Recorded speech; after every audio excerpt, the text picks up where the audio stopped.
Home creations ಚಾನಲ್ಗೆ ಸ್ವಾಗತ. ನಾನಿವತ್ತು ಈಸಿಯಾಗಿ ಟೊಮೆಟೊ ರಸಮನ್ನು ಹೇಗೆ ಮಾಡೋದು ಅಂತ ತೋರಿಸ್ತಾ ಇದ್ದೀನಿ. ಹಾಗೆ ಈ ವಿಡಿಯೋ ನೋಡೋಕ್ಕೂ ಮೊದಲು ಈ ಚಾನಲ್ನ ಇನ್ನೂ ಸಬ್ಸ್ಕ್ರೈಬ್ ಆಗಿಲ್ಲ ಅಂದರೆ ಈಗಲೇ ಸಬ್ಸ್ಕ್ರೈಬ್ ಆಗಿ, ಹಾಗೆ ಪಕ್ಕದಲ್ಲಿರೋ ಬೆಲ್ ಐಕಾನನ್ನು ಕ್ಲಿಕ್ ಮಾಡೋದ್ರಿಂದ ನನ್ನ ಮುಂದಿನ ಹೊಸ ವಿಡಿಯೋ ನೋಟಿಫಿಕೇಷನ್ ನಿಮಗೆ ನೇರವಾಗಿ ತಲುಪುತ್ತೆ. ಬನ್ನಿ ಹಾಗಾದರೆ ಇದಕ್ಕೆ ಏನೆಲ್ಲ ಬೇಕು ಅಂತ ನೋಡೋಣ. ಮೊದಲನೇದಾಗಿ 2 ದೊಡ್ಡ ಸೈಜ್ ಟೊಮೆಟೊವನ್ನು ಚಿಕ್ಕದಾಗಿ ಕಟ್ ಮಾಡಿ ಇಟ್ಕೊಂಡಿದ್ದೀನಿ. ಹಾಗೆ 1 ಕಪ್ ಅಷ್ಟು ತೊಗರಿಬೇಳೆನ ಚೆನ್ನಾಗಿ ಬೇಯಿಸಿಟ್ಕೊಂಡಿದ್ದೀನಿ. 2 ಸ್ಪೂನ್ ಅಷ್ಟು ರಸಮ್ ಪೌಡರ್ ಇಟ್ಕೊಂಡಿದ್ದೀನಿ. ಹಾಗೆ 2 ಸ್ಪೂನ್ ರೆಡ್ ಚಿಲ್ಲಿ ಪೌಡರ್, 1 ನಿಂಬೆಹಣ್ಣು ಗಾತ್ರದಷ್ಟು ಹುಣಸೆ ಹಣ್ಣನ್ನು ರಸ ತೆಗೆದಿಟ್ಕೊಂಡಿದ್ದೀನಿ.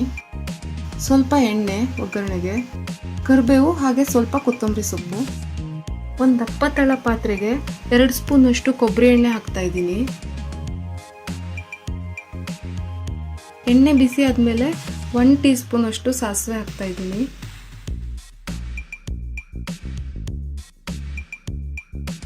ಒಂದ್ಸಲ ಮಿಕ್ಸ್ ಮಾಡ್ತಾ ಇದ್ದೀನಿ.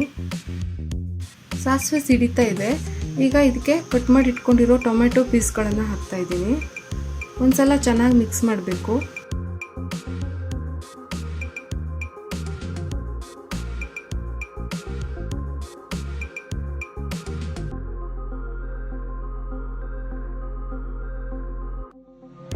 ಹಾಗೆ ಲೋ ಫ್ಲೇಮಲ್ಲಿ ಇದನ್ನ ಚೆನ್ನಾಗಿ ಬಾಡಿಸ್ಕೋಬೇಕು.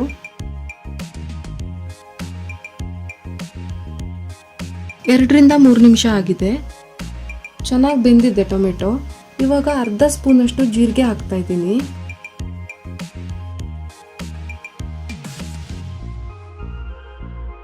ಹಾಗೆ 1/4 ಸ್ಪೂನ್ ಅಷ್ಟು ಅರಿಶಿಣ ಪುಡಿ ಹಾಕ್ತಾ ಇದ್ದೀನಿ. ಕಟ್ ಮಾಡಿರೋ 2 ಹಸಿಮೆಣಸಿನಕಾಯಿಯನ್ನು ಹಾಕ್ತಾ ಇದ್ದೀನಿ. ಹಾಗೆ ಸ್ವಲ್ಪ ಕರಿಬೇವು ಸೊಪ್ಪನ್ನು ಹಾಕಿ ಒಂದ್ಸಲ ಚೆನ್ನಾಗಿ ಮಿಕ್ಸ್ ಮಾಡ್ಕೋಬೇಕು.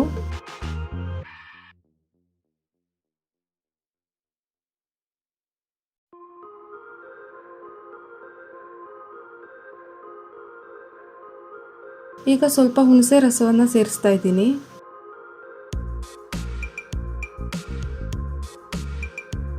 ಒಂದ್ಸಲ ಈ ರೀತಿ ಮಿಕ್ಸ್ ಮಾಡ್ಕೋಬೇಕು.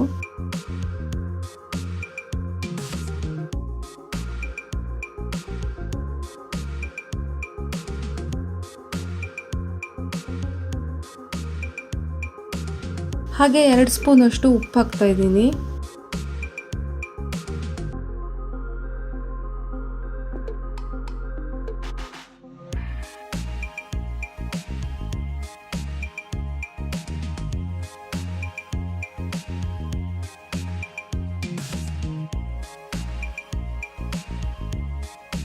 ಹಾಗೆ 1 ಟೀ ಸ್ಪೂನ್ ಅಷ್ಟು ಜೋನಿ ಬೆಲ್ಲ ಸೇರಿಸ್ತಾ ಇದ್ದೀನಿ.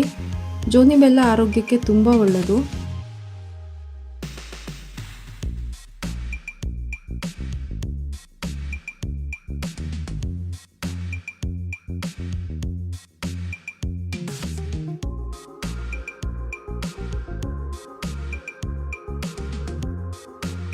ಎಲ್ಲ ಒಂದ್ಸಲ ಮಿಕ್ಸ್ ಮಾಡಿ ಕುದೀತಾ ಇದೆ. ಇವಾಗ ಇದಕ್ಕೆ ನಾವು ಬೇಯಿಸ್ಕೊಂಡಿರೋ ತೊಗರಿಬೇಳೆನ ಸೇರಿಸ್ಕೋಬೇಕು.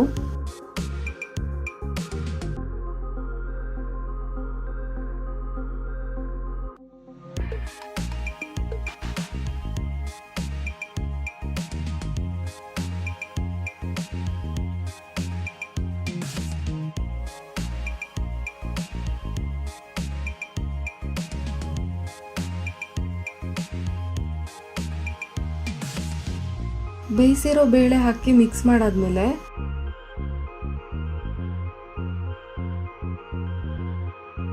ಈಗ ಇದಕ್ಕೆ 2 ಗ್ಲಾಸ್ ಅಷ್ಟು ನೀರು ಹಾಕ್ತಾ ಇದ್ದೀನಿ.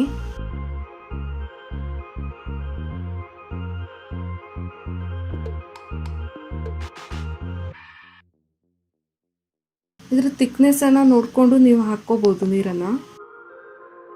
ಈಗ ಇದಕ್ಕೆ 2 ಸ್ಪೂನ್ ಅಷ್ಟು ರಸಮ್ ಪೌಡ್ರನ್ನ ಹಾಕ್ತಾ ಇದ್ದೀನಿ.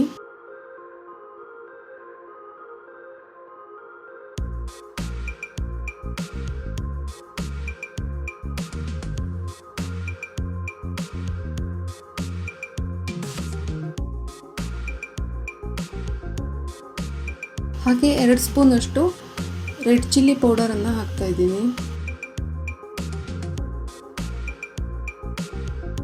ಒಂದ್ಸಲ ಚೆನ್ನಾಗಿ ಮಿಕ್ಸ್ ಮಾಡ್ಕೋಬೇಕು.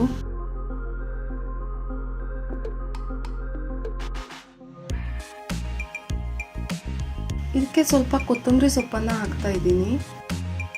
ಒಂದ್ಸಲ ಮಿಕ್ಸ್ ಮಾಡಿ ಚೆನ್ನಾಗಿ ಕುದಿಯೋ ತನಕ ಹಾಗೆ ಬಿಡಬೇಕು.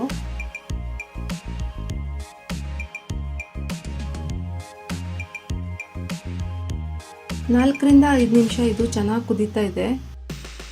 ಈಗ ಇದಕ್ಕೆ ಲಾಸ್ಟಲ್ಲಿ ಒಂದು ಒಗ್ಗರಣೆ ಹಾಕ್ಕೊಳ್ಳೋಣ.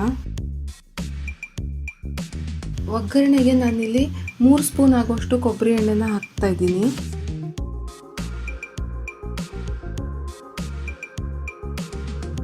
ಎಣ್ಣೆ ಚೆನ್ನಾಗಿ ಬಿಸಿ ಆದಮೇಲೆ ಅರ್ಧ ಸ್ಪೂನಷ್ಟು ಸಾಸಿವೆ ಹಾಕ್ತಾ ಇದ್ದೀನಿ.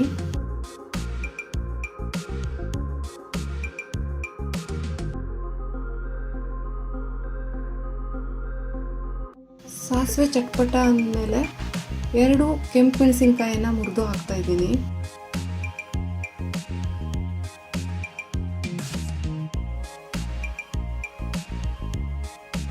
ಇದು ಸ್ವಲ್ಪ ಫ್ರೈ ಆಗ್ತಾ ಇದೆ.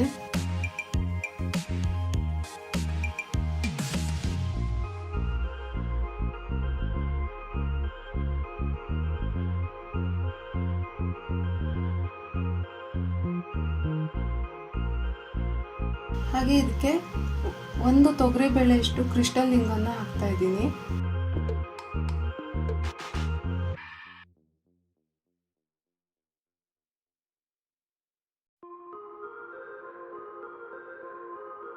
ರಸಮ್ಗೆ ಒಗ್ಗರಣೆ ರೆಡಿಯಾಗಿದೆ. ಇದನ್ನ ಸೇರಿಸ್ಕೊಳ್ತಾ ಇದ್ದೀನಿ. ಈಗ ಬಿಸಿ ಬಿಸಿ ರಸಮ್ ರೆಡಿಯಾಗಿದೆ. ಬಿಸಿ ಅನ್ನದ ಜೊತೆ ಇದು ತುಂಬ ಚೆನ್ನಾಗಿರುತ್ತೆ. ನೀವು ಟ್ರೈ ಮಾಡಿ ನೋಡಿ. ಈ ವಿಡಿಯೋ ನಿಮಗೆ ಇಷ್ಟ ಆದರೆ ಲೈಕ್ ಮಾಡಿ, ಶೇರ್ ಮಾಡಿ. Thank you for watching. Please subscribe for all future videos and hit the bell icon for notifications.